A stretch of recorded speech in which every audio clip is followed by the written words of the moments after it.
Assalamualaikum warahmatullahi wabarakatuh. Waalaikumsalam warahmatullahi wabarakatuh. Selamat siang Sobat Medika. Perkenalkan, nama saya Dedet Mari Muhammad dan di sebelah saya Dr. Almat Tahir Pulungan, spesialis paru FPSR, dalam rangka memperingati Hari TB sedunia. Selamat siang dokter. Selamat siang Presiden. Terkait penyakitnya, apa itu sih sebenarnya tuberkulosis itu sih dok? Ya, jadi Sobat Medika, TB itu adalah sebuah penyakit infeksi yang berasal dari kuman atau bakteri yang kita sebut sebagai Mycobacterium tuberculosis. Ya, sebagai penyakit infeksi, penyakit ini bisa menularkan kepada orang-orang lain di sekitar kita. Ya, bahkan di dalam tubuh kita sendiri, penyakit infeksi ini bisa menyebar dari paru sampai ke organ-organ lain. Ya, jadi ingat bahwa TBC atau TB itu bukan penyakit kutukan, bukan penyakit keturunan. Ya, TB itu penyakit penular. Ya, seperti itu. Terhitung di Indonesia sebagai penderita tertinggi kedua di dunia. Risiko penularan apa saja sih kiranya yang bisa terpapar atau terpajan terkait penyakit TBC? Jadi terkait penularan ini kita patut memilah. Ya, karena ada yang kita sebut sebagai angka penularan, ada yang disebut sebagai sebuah angka kesakitan. Penularan seperti yang kita tahu adalah proses perpindahan, ya, menularnya satu infeksi dari host ke individu lain. Ya, itu namanya penularan. Sedangkan kesakitan adalah sebuah proses penyakit saat kuman sudah masuk dan menjadi sebuah penyakit. Di situ disebut inkubasi atau dari angka penularan menjadi angka kesakitan. Nah, penularan ini punya resiko. Yang pertama dari hostnya sendiri atau dari individunya sendiri. Individu yang mempunyai kuman TBC yang cukup tinggi itu berpotensi menularkan apabila dia tidak menutup atau tidak berusaha melindungi orang lain dengan menutup batuknya, ya, dari pembuangan dahaknya. Ya, artinya apa? Artinya pada saat pasien itu batuk dan tidak berusaha untuk menghindari penularan dengan menutup pakai masker, ya, kemudian dengan mengobati dengan baik, ya, risiko penularan tinggi. Nah, kedua adalah yang ditularkan. Yang ditularkannya adalah orang-orang yang rentang, yang punya HIV, anak usia di bawah 5 tahun, orang tua, ya, orang dalam penyakit kronik seperti ginjal dan diabetes, ya. Kemudian juga pada orang-orang dewasa yang perokok, ya, itu semua berpotensi penularan. Ya, resiko lain terutama dari lingkungan. Ya, lingkungan yang padat, ya, ventilasi yang buruk itu adalah sebuah resiko tinggi untuk penularan TB.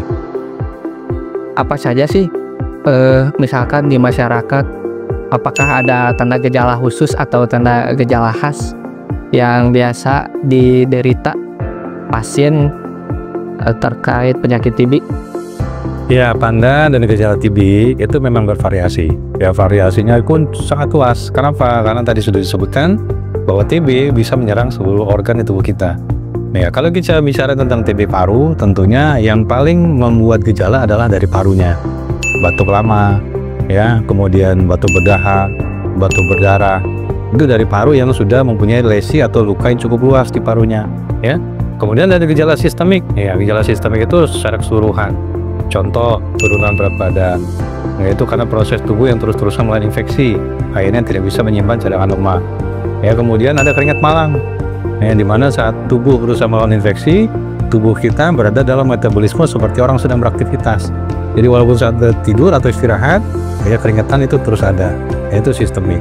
Dan berikutnya mengikuti gejala-gejala sesuai organ yang terkena. Misalnya ada benjolan di leher, yaitu pada limfadenitis TB, ya. Mata buram itu pada uveitis TB, ya, nyeri perut lapang hebatnya, nyeri perut hebat itu pada peritonitis TB. Jadi variasi gejala cukup luas itu membuat kita harus mempunyai pemeriksaan-pemeriksaan tepat, ya, untuk mendiagnosis TB.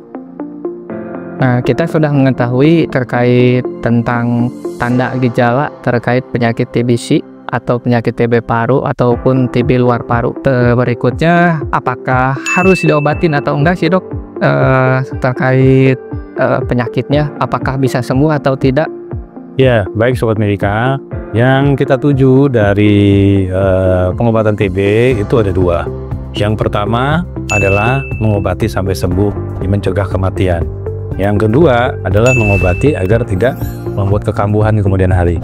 Ya, jadi kita punya dua tujuan, mengobati untuk mencegah kematian ya sampai sembuh, dan juga untuk mencegah kekambuhan. TB bisa kambuh ya Sobat Medika. Artinya apa? Saat TB yang harusnya kita obati minimal selama 6 bulan, walaupun sudah tidak ada gejala, ya di bulan per 2 bulan pertama biasanya sudah berhenti gejalanya, sudah reda, tapi bukan berarti sembuh. Ya, angka kesembuhan tetap dicapai minimal 6 bulan. Ya, kurang dari 6 bulan timbullah resiko kambuh.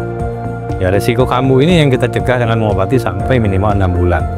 Ya, jadi ingat, kita mengobati TB kenapa harus sampai 6 bulan? Karena tujuannya bukan cuma mengobati sampai semua keluhannya hilang, tapi juga mencegah kekambuhan di kemudian hari. Seperti tadi yang dipaparkan dari Dokter Alma, ada nggak sih efek samping dari minum obat paru-paru? Misalkan dari masyarakat bertanya-tanya, kenapa kita harus berobat TB paru? Terus efek samping apa sih yang akan ditemukan atau yang dirasakan ketika pasien atau saudara-saudara yang akan berencana mengobati paru-parunya? Ya, memang minum obat ya sebanyak itu ya, kemudian selama itu juga ya, tentunya banyak kekhawatiran dari pasien yang harus kita perjelas, harus kita harus kita perkenalkan dengan baik ya, apa sih gejala efek samping dari obat TB. Jadi OAT atau obat anti tuberkulosis itu dari bentuknya aja sudah besar-besar, yaitu membuat secara sugesti pasien-pasien juga merasa wah ini takut ada sesuatu ya, takut ada masalah dan sebagainya. Tapi jangan khawatir Sobat Medika, bahwa gejala atau efek samping dari obat TB itu seperti mual, muntah, gangguan hati, gatal dan sebagainya itu dalam pengawasan dokter. Ya, artinya apabila ada gejala-gejala tersebut di atas ya, sebelum menghentikan pengobatan kita harus berkonsultasi dulu dengan dokternya atau petugas TB.dot juga boleh ya, karena kita sudah terlatih untuk mengatasi mana gejala efek samping, mana gejala dari penyakit lain ya. Jadi tidak perlu khawatir, dan banyak sekali paduan ya untuk pengobatan TB. Tujuannya agar pengobatan berlangsung dengan baik ya, minim dengan rasa-rasa mual dan sebagainya, tapi juga kesembuhan dapat tercapai. Jadi tidak perlu khawatir dengan efek samping karena tentunya dapat diatasi. Bagaimana sih cara mencegah TBC dan bagaimana sikap keluarga di rumah saat menghadapi ada sanak saudara atau ada pasien yang sedang diobati saat di rumah atau di lingkungannya? Ya baik, Sobat Medika, jadi untuk pencegahan saya kembali kepada dua hal yang di atas tadi sebelumnya saya sudah sebutkan. Ada penularan dan ada angka kesakitan, itu keduanya kita cegah. Angka penularan itu kita cegah dengan memakai masker pasiennya ya, mencegah berinteraksi dengan orang-orang yang rentan ya, membuat ventilasi yang baik dalam lingkungan rumahnya ya. Patut diingat bahwa TB ini adalah penyakit yang bukan penyakit yang aib dan sebagainya, jadi tidak perlu malu. Yang pertama ya, tidak perlu malu untuk mengatakan saya lagi TB dan saya harus menghindar sejenak dari komunitas dan sebagainya biar orang lain tidak tertular. Itu tidak perlu malu, karena banyak sekali termasuk kita dari tenaga kesehatan mengatakan TB itu sebagai flek ya, padahal flek itu artinya bercak ya. Bercak itu dalam dunia, dalam ilmu paru banyak sekali sebabnya. Bercak ini maksud, flek yang dimaksud adalah TB. Jadi bilang bahwa itu TB dan saya harus bisa mengatasi dengan mencegah biar saya tidak nulari ke orang lain. Itu kesadaran diri dari pasien dulu ya, pasien menyadari penyakitnya, bagaimana cara mencegahnya, dan kemudian juga itu angka penularan. Nah, angka kesakitan yang pertama adalah imunisasi. Kita sudah punya imunisasi BCG ya, tapi tidak cukup. Yang tadi imunisasi mencegah angka kesakitan tapi tidak bisa mencegah angka penularan. Penularan tetap dari masker, tetap dari pola hidup dan sebagainya. Angka kesakitan juga bisa dicegah dengan terapi pencegahan tuberkulosis atau TPT. Ya, TPT sudah kita jalankan programnya dengan men-screening anggota keluarga di sekitarnya rentan ya, kita tentukan dia termasuk TB laten atau tidak, dicegah dengan obat-obatan TPT ya. Jadi pencegahan kita bagi dua, pencegahan penularan dan pencegahan kesakitan ya, seperti itu. Oke Sobat Medika, sekian paparan materi dari Dokter Alma. Semoga ilmu yang disampaikan oleh beliau bermanfaat bagi kita semua.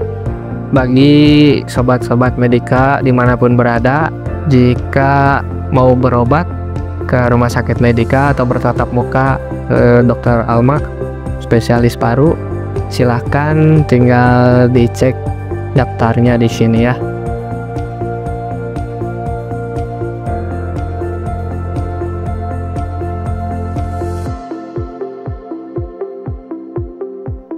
Oke, sekian dari kami selaku tim TBC dari Rumah Sakit Medika Dramaga. Wassalamualaikum warahmatullahi wabarakatuh.